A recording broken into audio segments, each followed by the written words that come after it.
I'm Branch Meanley. I'm sitting here with two good friends and fellow competitors, Brian Eikenberry and R.K. Scott. You've given us a lot of history.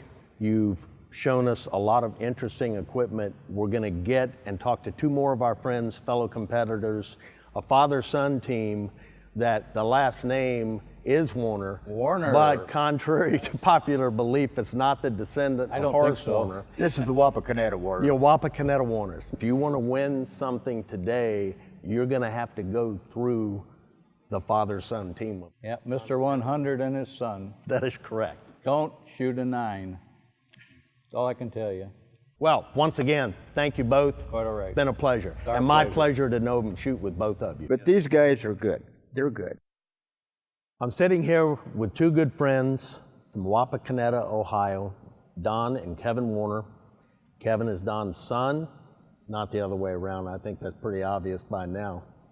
And we just talked with R.K. Scott and Brian Eikenberry and went over the transition from round ball to picket bullet to slug, some transitional rifles built in the 1950s, how they were shot here. And frankly, we gave both of you a pretty big build-up. We said the road to any of the championships now is through the two of you, and I think that's been a pretty valid statement so far.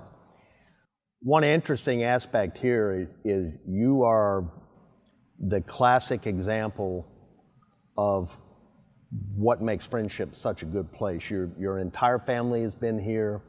When did you first come here and shoot? The first time I shot at Friendship was 1963.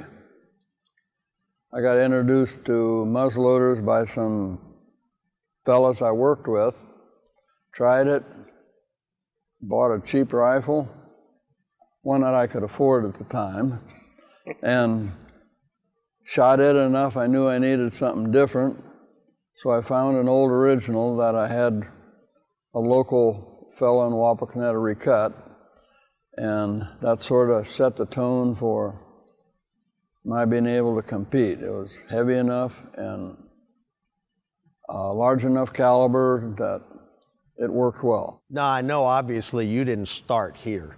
You have made the full transition from shooting from a pouch, offhand rifles, flintlock rifles.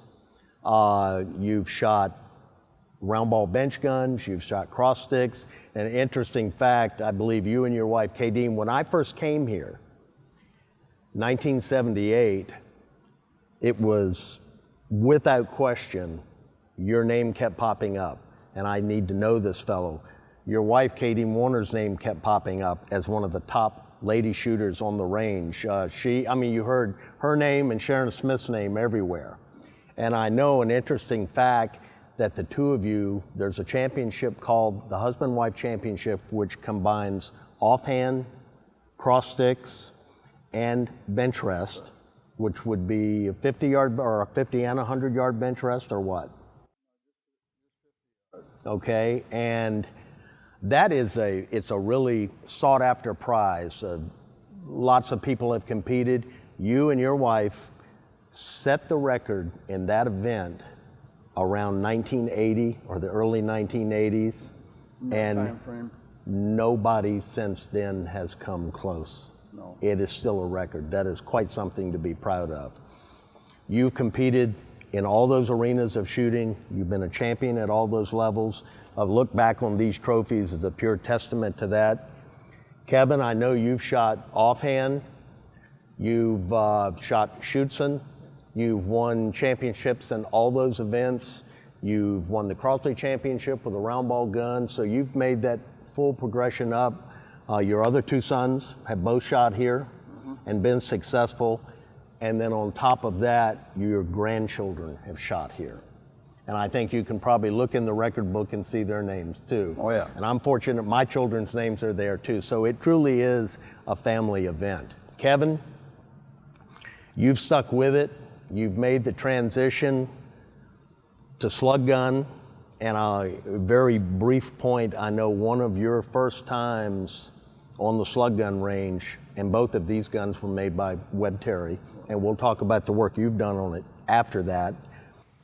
No one in the 15 shot portion of the aggregate at 100 yards had ever shot a 150 with 15 X's. You were up on the round ball line, I was beside you, and you were shooting with one of your grandchildren, and every now and then you'd keep turning the scope around and try and see what Kevin was doing. He was up there alone, and I wasn't alone. I had Webb Terry behind me watching in you a had, scope. you had half the range watching you. I Yes, remember so that. last- So we turned the scope around, and I could see it.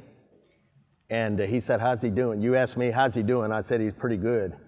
He says, Don said to me, "How many X's?" And I said, "All 15 of them." It was quite a day, quite an event. So we've talked about early rifles. We've talked about the transitional rifles. We've talked about the transition of optics. Now, you first started with a scope like this, That's correct. Lyman Super Target Spot. Well, just a Lyman target spot. Okay. The super target spot was a little larger scope, Okay, and that was 20 power, 20 power. and you did quite well. And we'll get into some of the aspects of the targets, and I think Brian Eikenberry mentioned some of that. What makes and breaks the short range aggregate is 100, 200, and 300 yards. 300 yards being the tough one. Yes. Because you're shooting a reduced ring for that range. You're shooting a 200-yard target at 300 yards. So I remember, and I'm pretty sure this is the first time you brought your slug rifle to the range. You had your small scope. You set up one afternoon, and you were going to shoot 300 yards. And I think you had a string measure match. Right. And hundreds were almost unheard of in that event. There would be years and years between those, 30 years in one case. You shot 100 with a large amount of X's. Everyone made the comment that, boy, I bet you wish that was your aggregate target that you were going to shoot tomorrow morning. So what did you tell me? What were you going to have to do the next morning? We're going to shoot it. And did the same thing again. Yeah. Unbelievable. Nobody believed it. So we've got the smaller scope. We've got a Unertl scope. A lot of people are very familiar with the term Unertl. John Unertl built scopes and recognized that gathering light was a very large attribute. So the optical head was made larger than on the Lyman. Okay. Which would gather more light, which give you a clearer exit lens appearance, and you could park your crosshairs more precisely on the target. And you could precisely get rid of parallax at all ranges. Right. This is actually the scope that I started with, was a Unertl that was fitted later with Mitchell mounts. Mitchell mounts. Which all is a return to battery type mount. The adjustment capability comparable, this was an improvement? Yes, the Unertl mounts are very fine and they work well. But when George Mitchell designed his mounts, he used micrometer heads, which have supposedly less backlash or free movement internally in them. So if you click down to move the scope or click up, they were very precise. Very precise and approximately set for quarter minute. So 100 yards, you've got a quarter inch per click. Now you can see two different sizes here. The Unertl fitted with Mitchell mounts. This is an actual Mitchell scope, a 2-inch Mitchell scope, comparable in size to these. Yes. But much clearer optics. Much clearer. The final progression of the Mitchell scope was this one right here, which is a 2.5 inch, which gives lots of light gathering. And when a shooter gets older, that becomes more and more critical. And that's why I like to use the 2.5 inches. I think George explained to probably all of us on several occasions, the larger objective lens lets more uncontaminated or refracted light reach your eyes, so you're more able to tell the true image of where the target is in varying conditions. Now, you've done probably more testing, more experimenting. I'm fortunate to benefit from a lot of your experimentation. You've done experimenting with bullets. Kevin, I know you have been the direct beneficiary of all this knowledge, and you've certainly put it to good use. Yep, my learning curve was a lot Accelerated? more accelerated than a lot of people. So, we know that has been just a very successul pairing. We know you've had your whole family here. You've got to be awful proud of some of the things that he's done. Oh, yes. Because I love being able to sit there and watch some of the things you do. I know my wife has also directly benefited from a lot of your knowledge and help. Well, both of our help. Kevin, how long have you been shooting slug rifle? We purchased the Bracine probably around 2000. So 17 years. I shot the Bracine probably 6 years and then ended up with the Terry.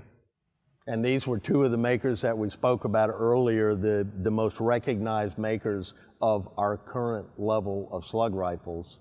Don, you've done a lot of work with the two-piece bullet. You've stuck with that two-piece design. Tell me, what do you look for? Well, when I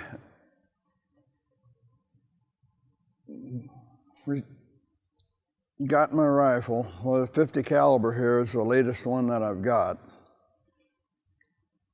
I had bullet molds with it, but I wanted to change the style. I'm just kind of partial to this. I call it the Terry style shaped bullet. So I build up molds to cast the parts to make this two-piece bullet. So you've got still the same principle, a soft pure lead base and a hardened alloy nose. Yeah. So you're casting individual alloys, individual parts. Tell us how the bullet is actually made. Well, the base mold just forms a cup, Okay? and the nose mold forms the nose shape with a tail on it. And then those two fit together. Okay? And then they are put in a hammer swedge, and then this drop the fitted together parts, because all these parts we index together Okay. so that they go into the mold the same. And then the swedge pin has an index mark on it. The swedge body has an index mark on it. Fit those together, and about 3 lusty cracks with a 16-ounce hammer, you've got the formed bullet. Okay? And I noticed on this bullet, from your drive pin, there's an index mark. Right. And what is that used for? That is to give us a method of placing it in the muzzle of Okay. the rifle, the same spot or nearly the same spot every time. And so there must be a mark on the muzzle or the piston starter also. Yes, there is Okay? a way to make sure that everything is indexed and lined All right. for. And I know that you've done experimentation, and I think, Kevin, you've researched a lot of this as much as you can on bullet flight. You know, you have a bullet that can actually generate a ballistic coefficient. What kind of conversations might you and your dad have about what to experiment with? So, say like at 500 yards. Okay.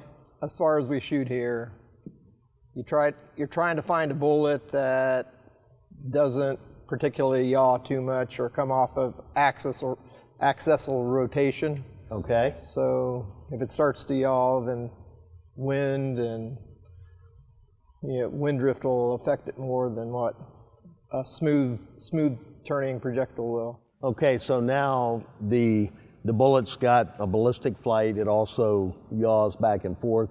And we're shooting these bullets at what kind of muzzle velocity? We set the chronograph up and we're looking for 1220, 1230, 1240, somewhere in that range at the muzzle. Okay.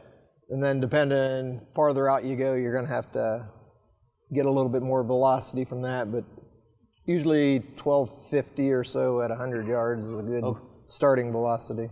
45 caliber, we shoot a similar bullet, and that's my benefit of having some of this knowledge. We shoot a similar bullet that's roughly 540 grains. So it's coming out of the muzzle at 1250 or a little less. You have two choices. You can't change the twist in the rifle. You can slightly vary the length of the bullet, and you have done experimentation in varying the balance and the weight of the bullet by how much weight is in the nose versus how much weight is in the rear. I've done that. And some of the experiments were so similar to what I was using, well, they just got tossed. But And others were so bad that they got tossed real quick. I know you experimented with some real pointy bullets one time and boat tail bullet. So you've shot this bullet. It's about 1250 at the muzzle. It goes 100 yards, 200 yards, 300 yards.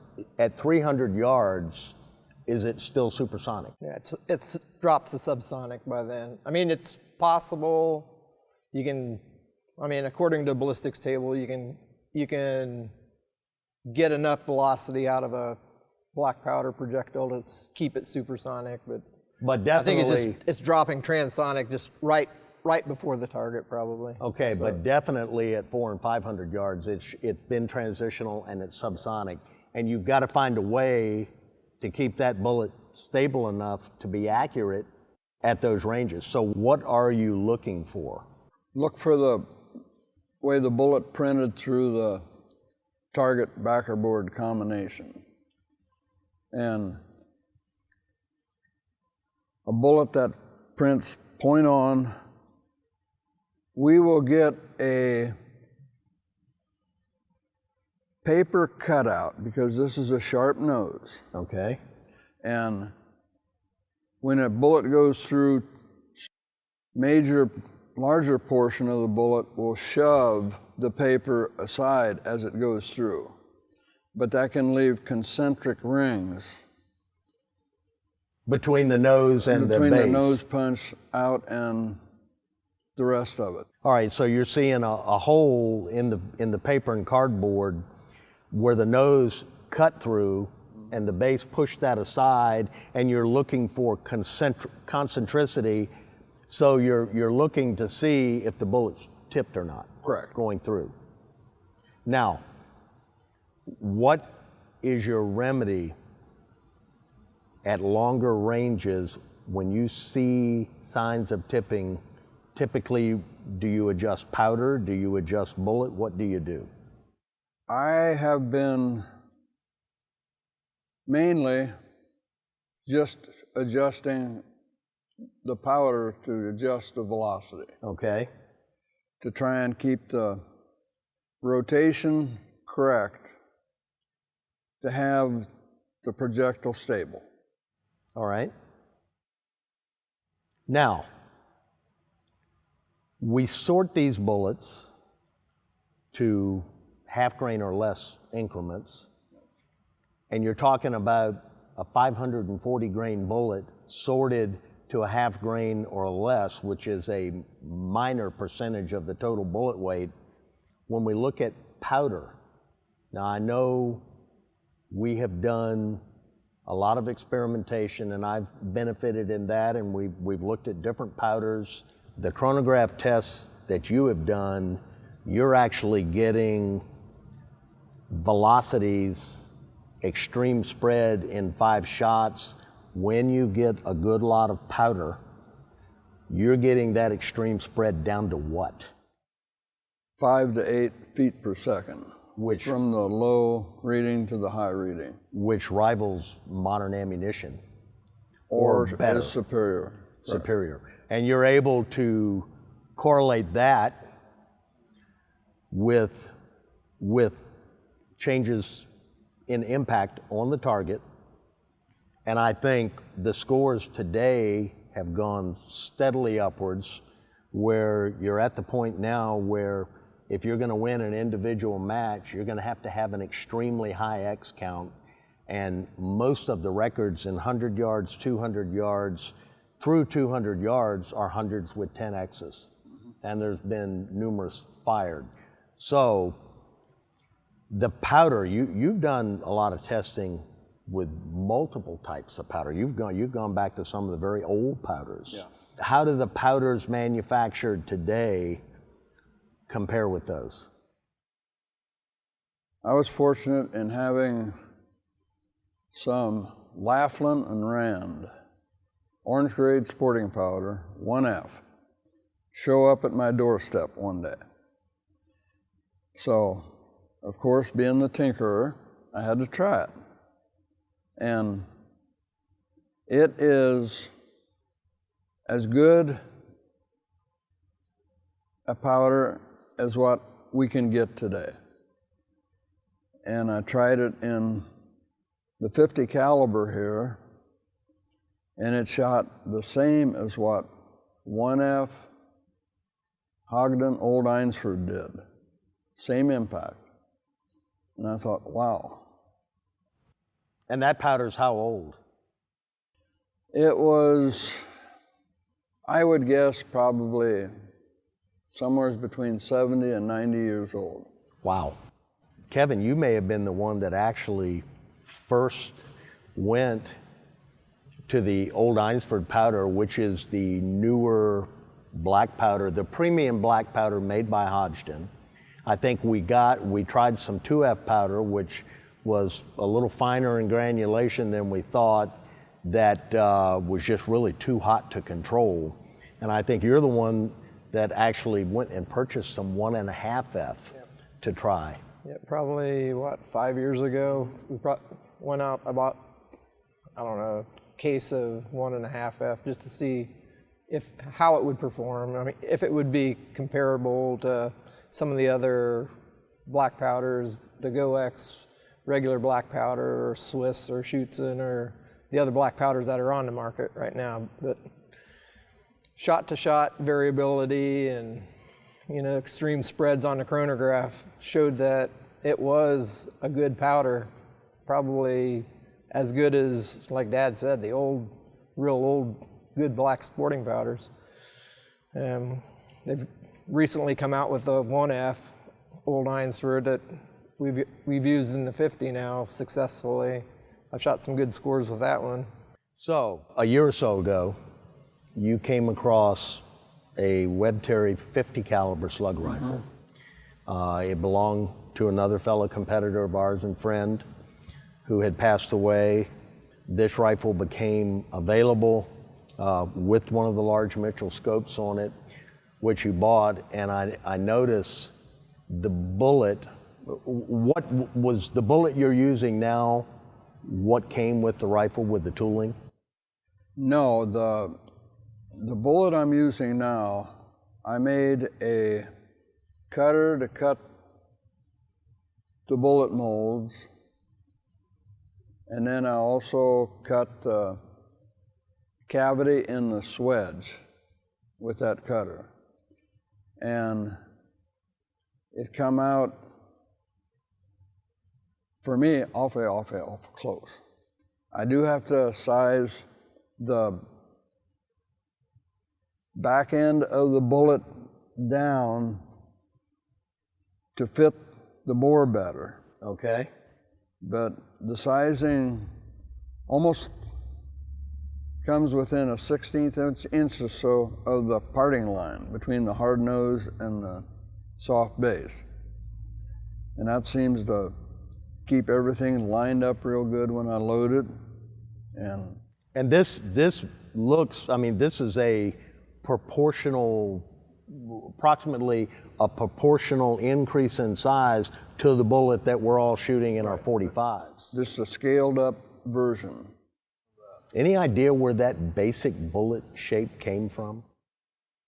Webb Terry come up with the design or shape, and he told me that he put a piece of drill rod in his lathe and then just started running with a mill file, take off some metal, look at it, take off some more metal, and then finally says, yep, that looks about right.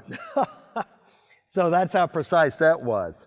But there's a lot of people on the slug range today that shoot a variation of that type of bullet.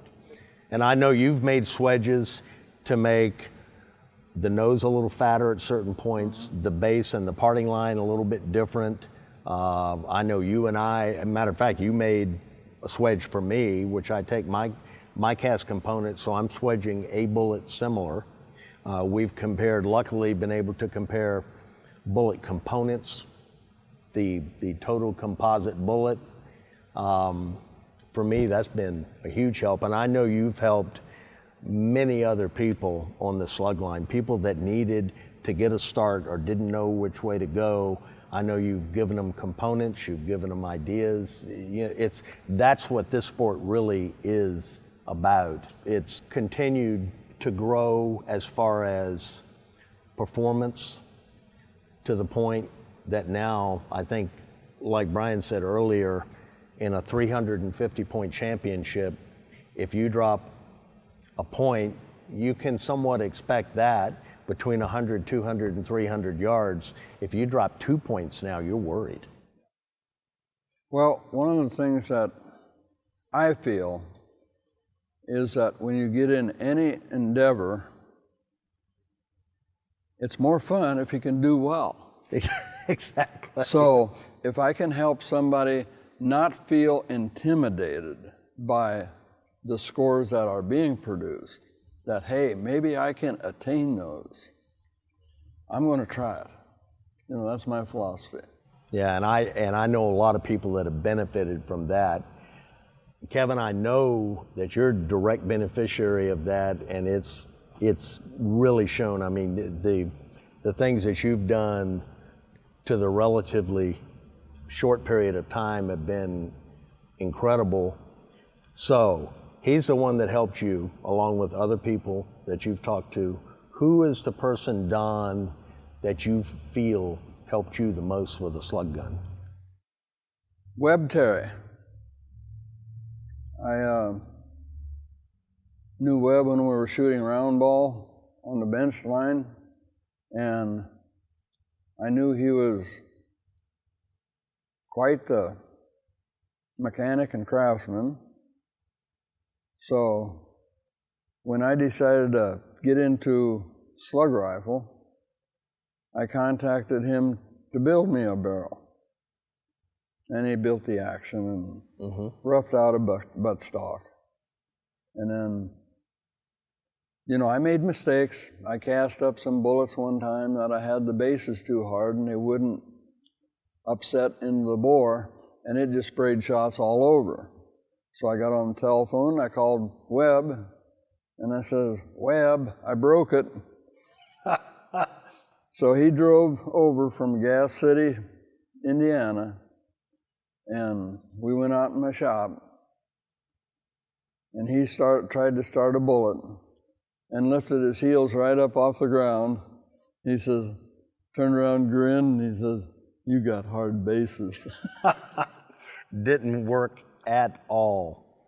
So if somebody wants to get in this sport today, first, they're going to have to find a rifle, because I don't think there's anyone today that builds a rifle, builds the tooling, at least not that we know. No. There's a gentleman that's toying with the idea. And we'll see, if he follows through. You're talking about Neil Eddington, who builds gun barrels, and I know that both of you have been over there and helped him. You've showed him essentially how bullet tooling is made, how molds are done. You've showed him how swedges are done. You've talked to him about how the rifle is made. that's just a good example. So anybody that we can get anymore that will build a barrel, it's to our benefit, because more people you can bring into the sport, better off we'll be as a group anyway. So Now, I know, once again, you depend on your dad for a lot of knowledge, which is great because I depend on him too. And it's fun to shoot beside you guys, and I really enjoy it. But one day, I heard you make what I thought was kind of a crazy, unreasonable request of him. You basically placed a bullet order. What did you tell him? I don't know. I asked him for a few thousand bullets. Said, I think it says, before you decide to check out, I'm going to need 4,000 or 5,000 of these bullets.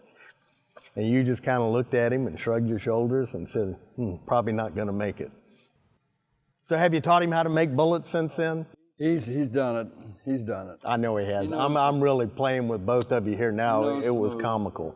Well, look, I know we're gonna talk a little bit more on the range. We're gonna watch some shooting. I can't begin to tell you just to go over the different accolades of all the things you've accomplished, all the different levels of shooting, all the way through how you brought your family here. You're the classic example of why we come here, and you've helped me tremendously, and I really value your friendship. I thank you both. Thank you very much.